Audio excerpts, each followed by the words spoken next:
छत्रपती संभाजीनगर महानगरपालिकेच्या वतीने शहरात एकूण 98 दवाखाने चालवले जात असले तरी या दवाखान्यांमध्ये केवळ 6 आरोग्य अधिकारी कायमस्वरूपी स्वरूपात कार्यरत आहेत।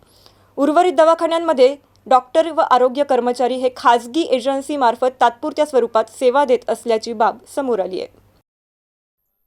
तसंच तात्पुरत्या स्वरूपात कार्यरत असलेल्या डॉक्टरांची पीजी अभ्यासक्रमासाठी निवड झाल्यानंतर ते सेवा सोडून जात असल्याने मनपाच्या दवाखान्यातील आरोग्य सेवांवर मोठा परिणाम होतोय। सध्या अशा परिस्थितीत तब्बल 8 डॉक्टरांनी सेवा सोडल्याची माहिती मनपा आरोग्य अधिकारी डॉक्टर पारस मंडलेचा यांनी आढावा बैठकीदरम्यान आयुक्तांना दिली। या परिस्थितीमुळे अनेक दवाखान्यांमध्ये आरोग्य सेवा विस्कळीत झाल्याचं स्पष्ट झालं असून नागरिकांना वेळेवर उपचार मिळण्यात अडथळे येत असल्याचं निदर्शनास आलंय। कायमस्वरूपी डॉक्टरांची भरती न झाल्यास भविष्यातही समस्या अधिक गंभीर होण्याची शक्यता नाकारता येत नाही। या चाचणी बैठकीत प्रशासक जी श्रीकांत यांच्यासह अतिरिक्त आयुक्त कल्पिता पंपडे, उपायुक्त लखीचंद चव्हाण, अंकुश पांढरे, ठेते मॅडम, राहुल सूर्यवंशी, स्वप्नील सरदार, उपसंचालक नगररचना मनोज गर्जे, वैद्यकीय आरोग्य अधिकारी डॉक्टर पारस मंडलेच्या अतिरिक्त शहर अभियंता संजय कोंबडे, कार्यकारी अभियंता अमोल कुलकर्णी, अनिल तनपुरे, मुख्य उद्यान अधिकारी विजय पाटील, स्मार्ट सिटीचे उपमुख्य कार्यकारी अधिकारी रवींद्र जोगदंड, प्रकल्प व्यवस्थापक सय्यद फैजली यांच्यासह अन्य वरिष्ठ अधिकारी उपस्थित होते।